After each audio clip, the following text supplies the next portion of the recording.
Hey everyone, good morning. Welcome back to my YouTube channel. So আজ হলো 1st December, মানে আজকে হলো আমার দিদির জন্মদিন। তো আগের বার জন্মদিনে কিভাবে সেলিব্রেশন করেছিলাম সেটা তো আমি ডেসক্রিপশন বক্সে লিংক দিয়ে দেবো, তোমরা চেক করে নিও। তো এইবার সেরকম কিচ্ছু হচ্ছে না, কারণ হলো দিদির recently gall bladder stone operation হয়েছে। তো সেই কারণের জন্য কিচ্ছু হচ্ছে না।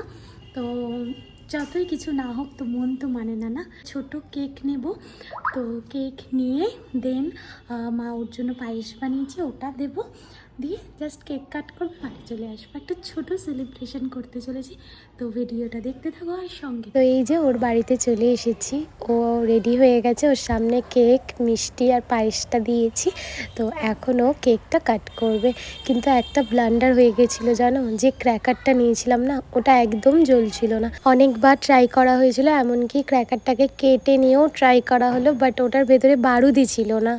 হ্যাপি বার্থডে টু ইউ, তোরা কেউ বলবি না happy birthday to you, happy birthday dear দিদি, হ্যাপি বার্থডে টু ইউ। তো ও কেক কাটার পর ফার্স্টে ও জামাইবাবুকে কেক খাইয়ে দিল, দেন মিনও ওকে কেক খাইয়ে দিল, তারপরে মিন তো ওকে একটু পায়েস খাইয়ে দিল। তো এতদিন পরে ও কেক পায়েস এই জাতীয় খাবার খাচ্ছিল, তো ও একটু অল্প অল্পই খেয়েছে। তো আমরা সবাই মিলে ডিনার করলাম মাটন আর ভাত দিয়ে, যদিও ও খায়নি।